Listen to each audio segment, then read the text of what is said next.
3 weeks ago, every sector except three were on bullish buy signals. When you have this many sectors on bullish buy signals, corrections are always shallow. Here's what you need to know before the bell this morning.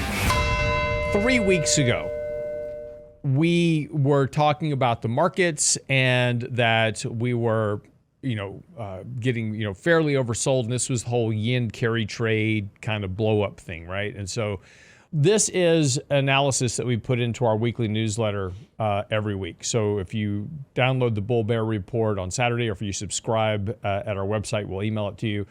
But this is some of the analysis that we produce every week, and it's a very good it helps slow the data down so that you get a better perception about what's going on with the markets. But you'll see that 3 weeks ago, energy, financials, industrials, technology, discretionary, small cap, mid cap, international, emerging markets, all very oversold. And defensive sectors were overbought. That was because of that very sharp drop in interest rates. All the defensive sectors moved up, and everything else got really kind of crushed. And of course, it was primarily the technology stocks, communications, discretionary, small cap, mid cap that were very exposed to that carry trade, because those are kind of the growth markets. They move the most, and we'd seen that big surge in mid cap, small caps.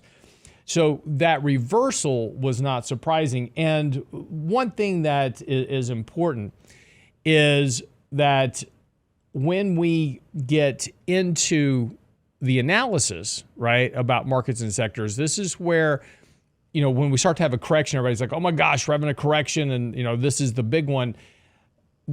On our risk range report, which we also produce in the Bull Bear Report every week, has very important information on it. The farthest bar to the right is major moving average crossovers. And these are very long. This is weekly data, so it's long-term in nature.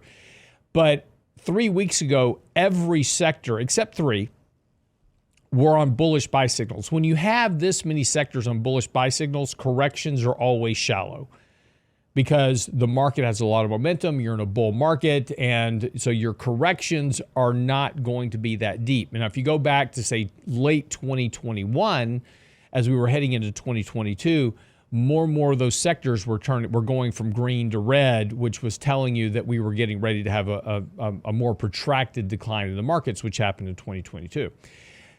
But 3 weeks ago, you can see that a lot of sectors were outside of their normal risk ranges for a month. And so you had a lot of very oversold sectors for the month 3 weeks ago. The only thing that was really kind of overbought and out of the sector were bonds, not surprising because that's where all the money went to during the yen carry trade blowup. Okay, let's fast forward now 3 weeks. And this is as of the close on Friday. So let's go back to the first chart that we went into, which is just showing basically very short-term overbought conditions. Everything is now overbought, including bonds. So in 3 weeks, we went from deeply oversold to deeply overbought.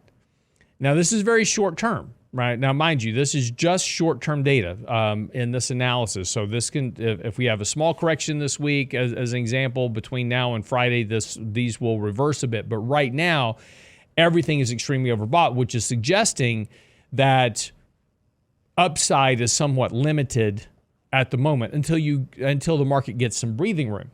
Now, let's go to that risk range report again. This as is of Friday. So here we are 3 weeks later, same report. And what you're going to see is that now everything has changed. We're now back to being very overbought and sectors and markets being well outside of their risk ranges for the month. You're looking at industrials, staples, real estate, utilities, very overbought, outside the risk ranges.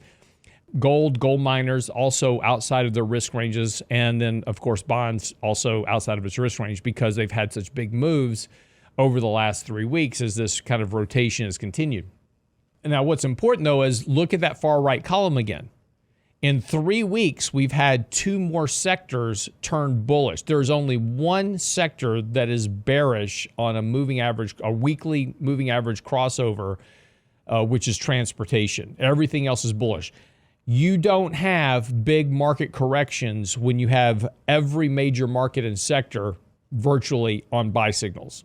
you've got to start reversing those to build weakness within the overall market. So corrections, when they do come, they will be fairly shallow, 5 to 10%. And you should expect that because, again, you have so many sectors that are overbought. Importantly, if you go to those sectors that I have boxed, you'll notice that the deviations from the long-term moving averages are double digits, and particularly that in gold miners, which are now 20% above their long-term moving average. Those types of deviations are unsustainable.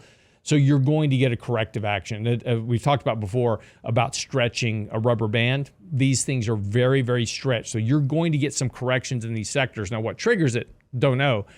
But likely sooner than later, we'll have a correction. There are several support levels just below where we are that are going to provide support. The first level of corrective support is at the 50-day, the 20-day just below that, and the 100-day just below that. So any correction that we have is likely going to be contained to those levels. But this is kind of the setup as we go for. And again, while we talk about reducing risk, rebalancing portfolios, taking some action here. Markets are very extended here on a lot of different levels. So expect a correction, not tomorrow, right? But over the next couple of weeks, some type of corrective action would not be surprising. But that's what you need to know before the bell this morning.